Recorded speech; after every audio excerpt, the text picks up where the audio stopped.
Live from Chicago, this is Fox 32 News at 9. Thanks for joining us tonight. I'm Scott Schneider. I'm Dawn Hasbrook. It has been a day weather-wise. We've had severe storms moving in. Another round of rain is moving in right now. And of course, there is now a ground stop at Midway and O'Hare until 9:30. Let's check in with Chief Meteorologist Emily Walls for an update. Yeah, it's been very busy. So we've had multiple waves of showers and thunderstorms rolling through. We have yet another one coming through. But the biggest problem now, it's not so much damaging wind gusts. It's not the tornado threat. And by the way, we did actually have a tornado warning previously today between 4 and 4:30 p.m. in northern Kane County. But now the threat really is all about the rain. So we have torrential downpours stretching from southeastern Lake County in Illinois down through Cook County into Will County, Kankakee, and now over into Lake as well as Porter, even into portions of LaPorte County. So take a look at this map here. All of these polygons representing some sort of flood headline. We do have flash flood warnings for several locations, including LaSalle County, Kendall, Grundy County. For those of us in the Chicago area, we have a flash flood warning in effect until 11:15 p.m. I'll show you those rain totals coming up in just a bit. Emily, thank you. And Carrie, they're breathing a sigh of relief tonight. That certainly wasn't the case over the weekend. A state of emergency declared after severe storms. And unfortunately, they are still cleaning up today. Our Casey Pronis has been with them all day and all night. She's talked to officials there, and she is live now in Cary. Casey. Hi, Dawn and Scott. And ComEd crews are expected to be on the ground at least a couple more days, restoring power to customers that are still affected. At the same time, cleanup crews are working to get debris off of sidewalks and out of yards. Cleanup continues in Cary, where powerful winds toppled trees onto homes, knocked down utility poles, and caused widespread outages. There was branches on our deck, there was branches on the roof, there's branches all over the lawn. South of Crystal Street on High Road, Tom Lang was at first relieved to get rain Saturday. I was looking out the window and I said, oh, this is a really nice, good, steady rain. We need this. And just as I said that, the rain started to go sideways. And my wife said, we need to get downstairs now. Now, with a hole in his roof, the rain hasn't stopped. We've got buckets there collecting the water when it does rain. But yeah, it's raining in that room. The bedroom is next to that. It's raining in there. We have a bathroom in that addition as well. There's just water coming in anytime it rains. Mayor Mark Kounick declared a state of emergency Saturday after it was discovered that the village's water treatment plant lost power. It kind of left us in a real crisis situation. The order allowed them to act swiftly, restoring power to the plant and avoiding any loss of water pressure to area homes. Meanwhile, Cary Lake at Rotary Park is closed to the public at least through Wednesday, while ComEd crews use it as a regional staging area. All the roads are clear. Everything is passable. We're working on the final power lines that need to be done because we lost a lot of poles. In total, the weekend storms impacted about 215,000 ComEd customers. We've gotten more than 99% restored to this point. As part of its mutual aid partnerships, ComEd is getting help from crews in other areas. We've got hundreds of crews on the ground, both ComEd crews, and we also have mutual assistance crews that have come in from Ameren downstate that are helping us out. And they're working as hard as they can and as quickly as they can to get everybody back up. For residents like Tom, the power is back up and running, and he says he's just thankful he and his wife and their dogs are safe. If it's 30,000, 50,000 in damages, who cares? We're all okay. We survived it. It was a scary experience, but we just move on. Residents with damage are encouraged to submit a damage survey. That is going to help McHenry County calculate a total cost for losses during these storms. Now, that link to that survey is not online just yet, but it will be on McHenry County's website. In the meantime, SNAP recipients can request a refund for any food lost when their power went out. Well, Casey, let me ask you this. I was listening to Tom, and he has the right attitude despite the damage, that at least he's safe and his power is restored. So you were talking to officials today. How did ComEd decide who was going to be restored first?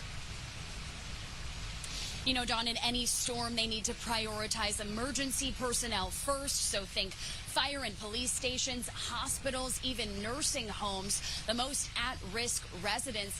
Then what they do is they look at areas where an outage, repairing it can restore a great number of customers. So they do those first, working to get as many people back online as possible. The ones that are still out, the outages that still need repairs, I'm told are the most complicated ones. Back to you. All right, Casey, it sounds like they have to put in official documentation to get that help. You know, he was talking about the thousands of dollars in damage, so we'll see what happens with that. So, Casey, thank you. Well, flash flooding has certainly been an issue recently. It has. We were seeing video before from Bridgeport at the end of July. This is it here again. They've been dealing with that for a while, over the past 4 weeks, really. And about 6 or 7 aldermen sent a letter to the mayor. They're asking for money, for help. They want some funding to take care of this. More than 3,000 families were affected. They're calling for changes to the sewer and water system, saying it's necessary to prevent any future events like this. It would cost about $10,000 to $15,000 each per area for a total of $33 to $49 million. Look at this video.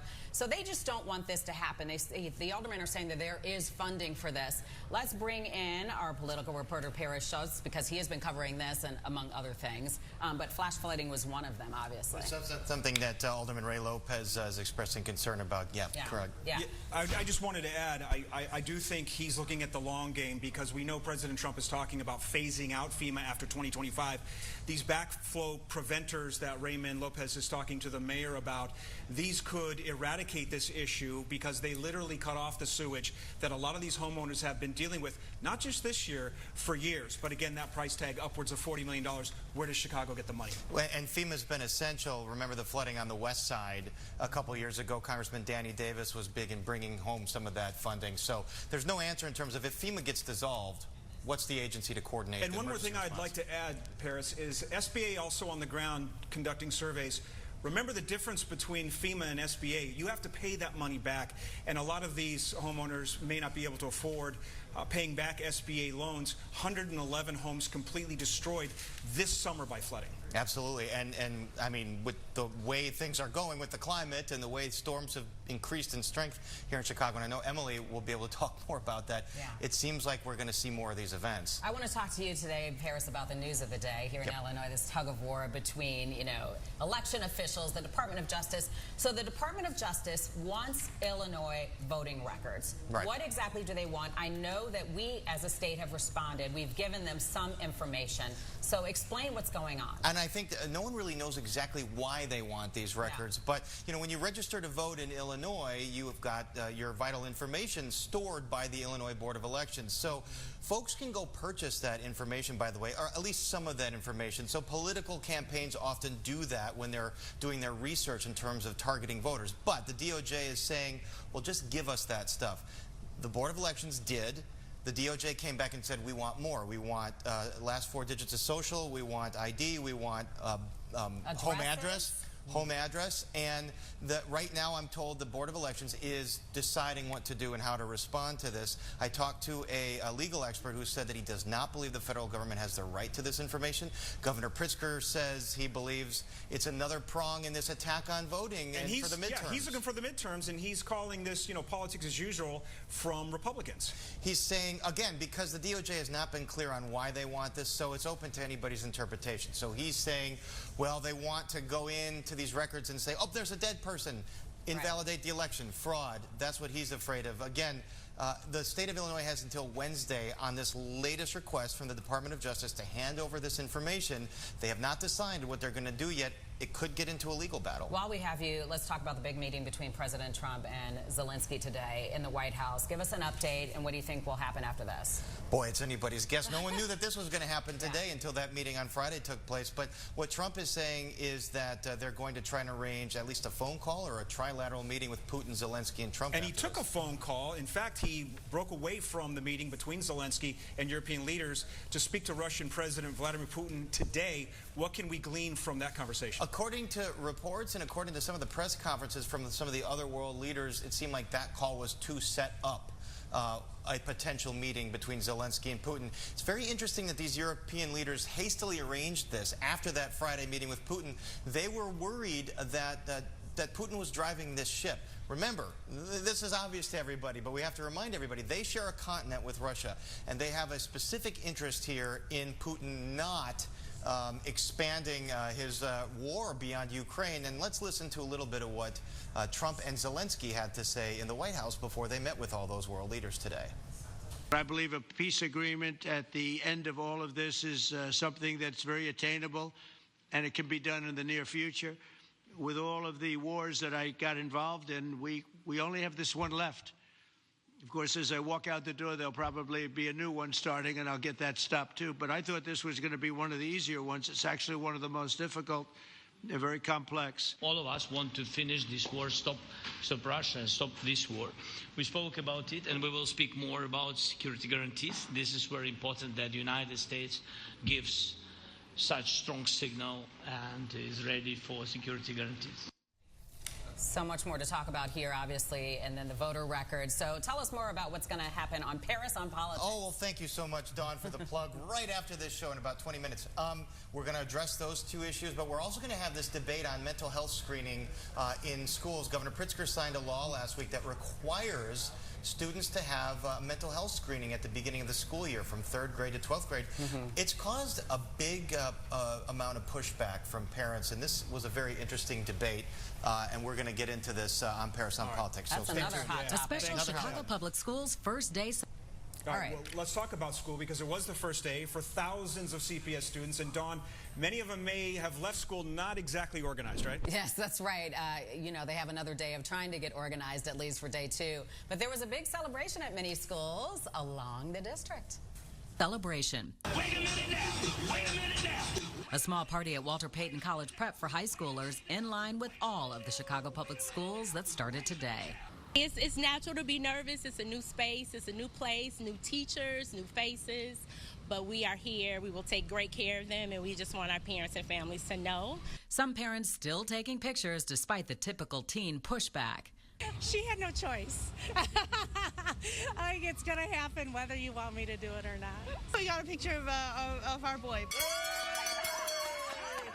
Mayor Johnson making the CPS rounds as well at Courtenay Elementary School in Uptown. We're going to do everything in our power as leaders, as family members, to ensure that our funding is right, our classrooms are right, and that the joy of teaching and learning can be the central focus of our schools here in Chicago. The district is still figuring out the budget deficit that the board will vote on this month. Budget hearings began on Tuesday.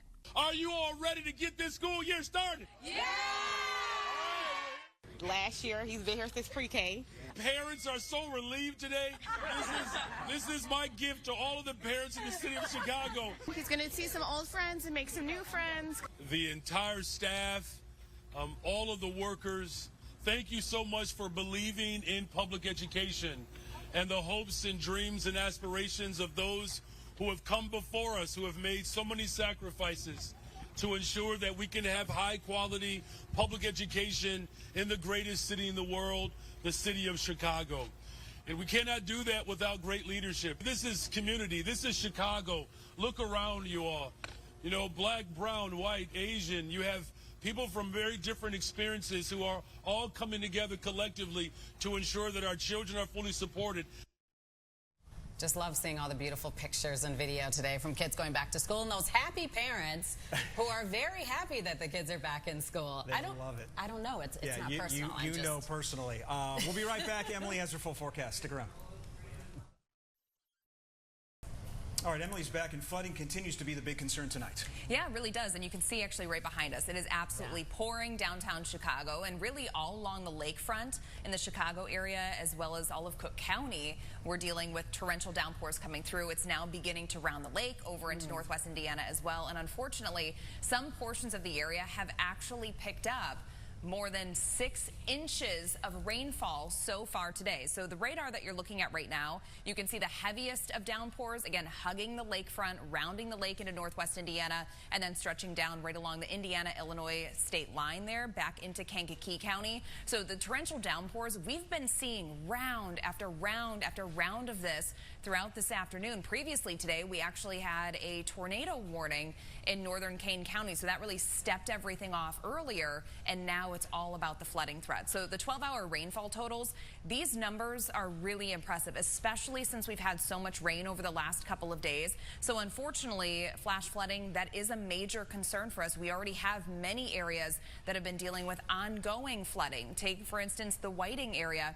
Just in the last 90 minutes or so, they've seen between 4 and 5 inches of rainfall, about to pick up very easily another 1 to 2 inches. So all of the weather alerts that you're seeing here, these are flash flood warnings that are going to remain in effect for several more hours. This does include portions of southeastern Cook County, central Cook County, including the city of Chicago. And then for those of you in northern Lake County, Indiana, we have that flash flood warning remaining in effect now until 11:15.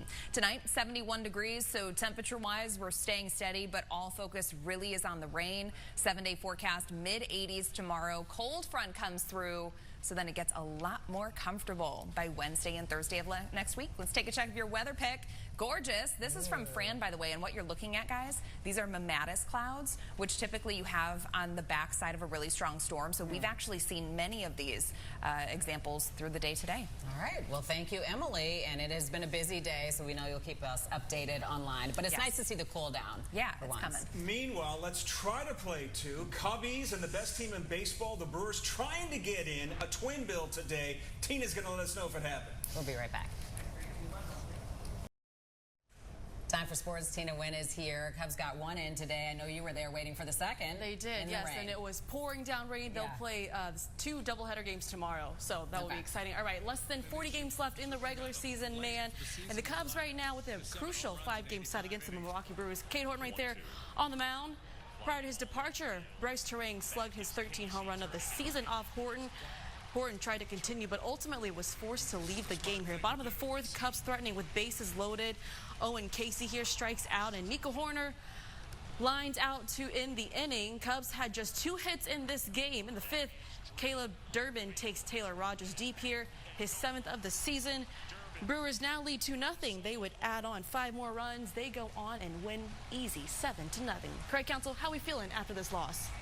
We lost. They pitched really good. We couldn't get anything going offensively. You know, it was a doubleheader, so we had to kind of protect pitching, and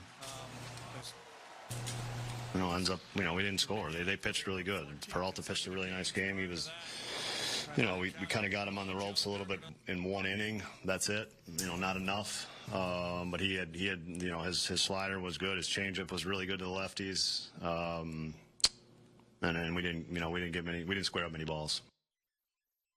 Okay, Tina, too early to call wild card for the Cubs? I still think they'll be in the wild card, but I mean, you look at a game like today, their biggest issue right now, trade deadline, they didn't go out and get a big time starter. That's hurting them right now, but also just 2 hits. You've got Kyle Tucker, Seiya Suzuki, PCA, those guys struggling right now. They got to figure it out soon. How many games left in the regular season? Less than 40, so after this one, 38.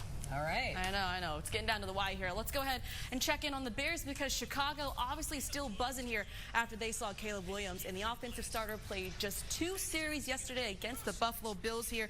And Williams, of course, looks strong here in the opening drive. He was decisive and crisp, found a good rhythm as well. We saw a clean operation. We love seeing that here. And he had some pretty big plays, too, to his tight end, Colston Loveland, right here. Williams capped off the 92-yard drive in 7 plays to Olamide Zacchaeus. Williams, 6 of 10 for 170 yards and a touchdown. We're done with installs, so I think it's just being able to go back over everything, kind of, you know, skim over it, kind of, you know, some of the small details that were written down throughout the, you know, 12, 13 installs we had. Been able to see some of those small, you know, details and things like that that, you know, I wrote down or that we talked about, and being able to go back over those and just, you know, provide more clarity and also just a little bit more confidence with, you know, the installs and things like that we've gone over so far. And I think it's, I think now it's the steps of, taking the next steps of making sure I can handle everything when we get up to the line. And a part of it was also, Ben and I had a conversation about, I think we've kind of talked about it, in interviews now, is the procedures and, all of that of, getting up to the line, having everybody all, all on the same page. And, I think we felt like we were at a good point of that. And it was now time to show results. All right, 2 sports notes for you. White Sox right now in Atlanta taking on the Braves. They currently lead 13-6 in the 8th inning. And Packers quarterback Jordan Love returns to practice 6 days after having thumb surgery. We're back with more after this final break. And a final check of your 7-day forecast. Of course, we are dealing with flooding, rainfall out there this evening and tonight. Tomorrow, we'll have another round of showers and storms that's associated with our cold front. And then much cooler conditions expected by Wednesday and Thursday. Friday, plenty of sunshine, a high of 85. Sunday and Monday next week. So comfortable. Almost fall. Can't wait. Yes. This looks good, Emily. Thank you. And thank you for joining us tonight. We'll see you tomorrow at 5 and 9. Paris on Politics is straight ahead. Make it a good night.